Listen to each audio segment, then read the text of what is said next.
Hello everyone, देखिए इस video में हम सेंटर स्टेट रिलेशन की बात कर रहे हैं। फर्दर ये छठा पार्ट है सेंटर स्टेट रिलेशन का।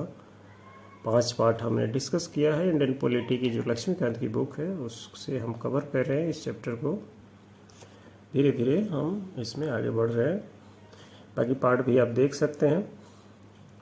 तो देखिए इसमें जो है अभी हम पहुँचे हैं कहाँ पे, इसमें हम डिस्कस कर रहे हैं आपको लेजिस्लेटिव रिलेशन में।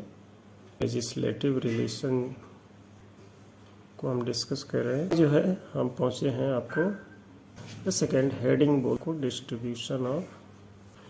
Distribution of legislative subject between centre and state, between centre and state. इसमें देखिए 3 पॉइंट हमने डिस्कस कर लिया है पार्ट 5 में, यानी पार्ट 5 का जो वीडियो है उसमें हमने इसके पहले 3 पॉइंट डिस्कस कर लिया। अभी इसमें हम चौथा पॉइंट देखेंगे इस हेडिंग के अंडर में। तो देखिए चौथा पॉइंट जो है ये कहता है कि सपोज कीजिए ऐसा कोई इंडिया के टेरिटरी का कोई ऐसा पार्ट है ना। सपोज कीजिए इंडिया का कोई ऐसा पार्ट है टेरिटरी का जो किसी स्टेट में इंक्लूडेड नहीं है, नॉट इंक्लूडेड। ऐसा पार्ट है ना, मान लीजिए इंडियन टेरिटरी का एक पार्ट है ये, है ना, इंडियन टेरिटरी का एक पार्ट है जो कि किसी स्टेट में इंक्लूडेड नहीं है। तो इससे जुड़े हुए किसी भी मैटर को, है ना, एनी मैटर, इससे जुड़ा हुआ कोई भी मैटर है, इस पार्ट से जुड़ा हुआ, उस मैटर पे जो कानून बनाने का जो राइट्स है ना, पार्लियामेंट के पास है ना। Parliament can make law related to this territory, जो कि किसी स्टेट में इंक्लूडेड नहीं है। और ये भी इसमें कहता है कि जो मैटर है वो, चाहे वो मैटर जो है ना, इवन दो वो जो मैटर है स्टेट लिस्ट में क्यों ना दिया हो, है ना। स्टेट लिस्ट में ही क्यों ना वो मैटर मेंशन हो, लेकिन ऐसे पार्ट का जो, ऐसे इंडिया के टेरिटरी का ऐसा पार्ट जो किसी स्टेट में इंक्लूडेड नहीं है, तो उससे जुड़े हुए किसी भी मैटर पे कानून बनाने का जो राइट्स है वो पार्लियामेंट के पास है। इवन दो अगर वो एक ऐसा भी मैटर है जो कि स्टेट लिस्ट में मेंशन है, तभी पार्लियामेंट उस पर कानून बना सकता है। तो इसका कहने का मतलब यही है ना। 5वां पॉइंट जो है, अच्छा इसमें एक नोट है, इसको आप लिख सकते हैं। ये कहता है कि दिस प्रोविजन, यानी ये जो प्रोविजन है, this provision has reference, this provision है रेफरेंस टू इंडियन टेरिटरी और एक्वायर्ड टेरिटरी इफ एनी, है ना। यानी कोई फॉर द टाइमिंग कोई इंडिया जो है कोई ऐसी टेरिटरी एक्वायर्ड करता है जिसको भारत में इंक्लूड करना है, तो इससे ये मैटर रिलेटेड है ना। अगला पॉइंट जो है ये है आपका जीएसटी से रिलेटेड, पॉइंट नंबर 5। देखिए इसमें हम सब जानते हैं कि 21st अमेंडमेंट हुआ था, अमेंडमेंट एक्ट हम थोड़ा शॉर्ट में लिखते हैं, जो कि 2016 में किया गया था जीएसटी को लेकर। इसमें कहता है कि यूनियन और स्टेट के पास, है ना, union as well as state के पास जीएसटी को इम्पोज करने का राइट्स है ना। जीएसटी, सेंटर जीएसटी और स्टेट जीएसटी जिसको हम बोलते हैं, जीएसटी को लागू करने का, स्टेट जीएसटी या सेंटर जीएसटी। तो इसमें कहता है कि अगर सेंट्रल जीएसटी है तो उसको, उसके रिगार्डिंग कानून बनाने का जो राइट्स है वो यूनियन के पास है, यानी पार्लियामेंट के पास है ना, पार्लियामेंट के पास है। और अगर स्टेट जीएसटी इम्पोज करना है किसी भी स्टेट को तो अपने अकॉर्डिंग वो अपना कानून बनाने का राइट्स मिला है इसमें।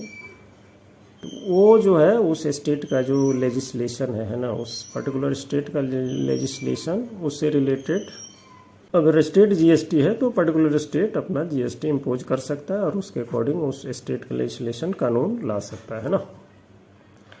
ये है इसके पीछे की कहानी। और इसमें फर्दर एक प्रोविज़न है, ये कहता है कि सपोज कीजिए अगर इंटर स्टेट है ना, ये भी स्टेट है, स्टेट 1 स्टेट 2 या मोर देन स्टेट है, तो इनके बीच में जो गुड्स है ना, या तो गुड्स की सप्लाई या सर्विस की सप्लाई या बोथ की सप्लाई अगर होता है इंटर स्टेट ट्रेड के अंडर में है ना, ट्रेड या कॉमर्स के अंडर में, तो इनसे जुड़े हुए जो जीएसटी होगा, तो इस केस में जो है इंटर स्टेट ट्रेड और कॉमर्स से जुड़े हुए केस में जो जीएसटी का कानून होगा वो पार्लियामेंट के पास एक्सक्लूसिव राइट है कानून बनाने का, है ना।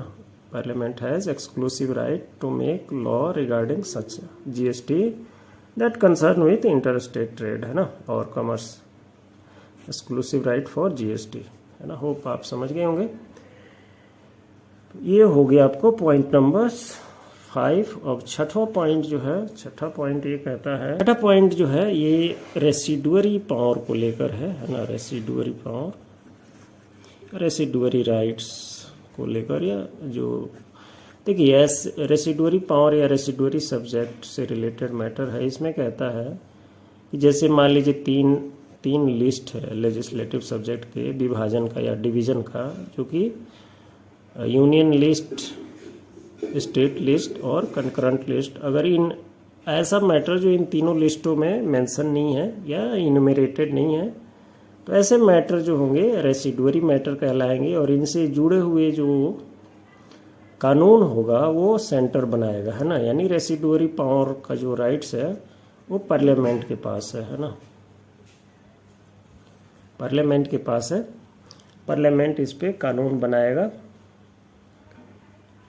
और इसमें ये भी कहा गया है कि जो रेसिडुअरी लेवी है ना, रेसिडुअरी लेवी या टैक्स है ना, रेसिडुअरी लेवी या टैक्स इम्पोज करने का जो राइट्स होगा वो पार्लियामेंट के पास होगा। पार्लियामेंट उसके अकॉर्डिंग अपना वो बना सकता है, कानून बना सकता है ना। अब इसमें देखिए फर्दर इसमें कंक्लूजन है। कंक्लूजन ये कहता है कि कंक्लूजन रिगार्डिंग लेजिस्लेटिव सब्जेक्ट का जो डिवीजन है या इसके कंक्लूजन में कहता है कि जो यूनियन लिस्ट है, यूनियन लिस्ट में जो ऐसे मैटर हैं जो नेशन वाइड यूनिफॉर्मिटी का कंसर्न है ना, नेशन वाइड जो यूनिफॉर्म होने चाहिए, यूनिफॉर्म होने चाहिए ऐसे कानून जो नेशन वाइड यानी अक्रॉस द कंट्री यूनिफॉर्म होने चाहिए, एज वेल एज जो है आपको नेशनल इम्पोर्टेंस के मैटर को लेकर, है ना, नेशनल इम्पोर्टेंस के मैटर को लेकर अगर वो कानून है, तो ऐसे जो मैटर दिए गए हैं वो यूनियन लिस्ट में दिए गए हैं ना, यूनियन लिस्ट में दिए गए हैं। और स्टेट लिस्ट की बात करें, स्टेट लिस्ट में ऐसे मैटर दिए गए हैं जो लोकलाइट के कंसर्न के हैं ना, लोकल इम्पोर्टेंस के मैटर हैं। और जो डाइवर्सिटी है, डाइवर्सिटी ऑफ इंटरेस्ट को प्रमोट करता है या प्रोटेक्ट करता है ना, डाइवर्सिटी ऑफ इंटरेस्ट, ऐसे मैटर आपको स्टेट लिस्ट में मेंशन है या इन्यूमरेटेड है ना। इसके अलावा कंकरेंट लिस्ट की बात करें, कंकरेंट लिस्ट की बात करें तो इसमें वो मैटर दिए गए हैं जो नेशन वाइड यूनिफॉर्मिटी तो होनी चाहिए ऐसे कानून में, नेशन वाइड यूनिफॉर्मिटी ये डिजायरेबल है ना, यूनिफॉर्मिटी डिजायरेबल है, नेशन वाइड जो लेजिस्लेशन या जो कानून है उसमें यूनिफॉर्मिटी डिजायरेबल है, और हालांकि वो इम्पोर्टेंस है उनका, लेकिन जो यूनिफॉर्मिटी है वो डिजायरेबल है।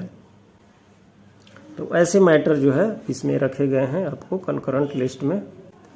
तो इस टाइप से जो मैटर है आपका ये लेजिस्लेटिव सब्जेक्ट के डिवीज़न का को लेकर ये हमने देखा। इसमें आगे हम इसमें अगली थोड़ा सा इसमें रह गया, तो उसमें हमें देखेंगे कि ब्रिटेन, कनाडा, यूएसए वगैरह में, है ना, किस टाइप के सब्जेक्ट डिवीज़न है उनको देखेंगे। और फिर हम गवर्नमेंट ऑफ इंडिया एक्ट 1935 जो है, जिससे जो इतिहास है सब्जेक्ट डिवीज़न का, फेडरल सब्जेक्ट वगैरह, फेडरल एक्ट उससे जुड़ा हुआ है, उसको हम देख लेंगे। इसके साथ ये टॉपिक ख़त्म हो जाएगा। तो पार्ट 7 ज़रूर देखिएगा ताकि आपका नॉलेज जो है कंप्लीट हो जाए इस टॉपिक को लेकर। Thank you.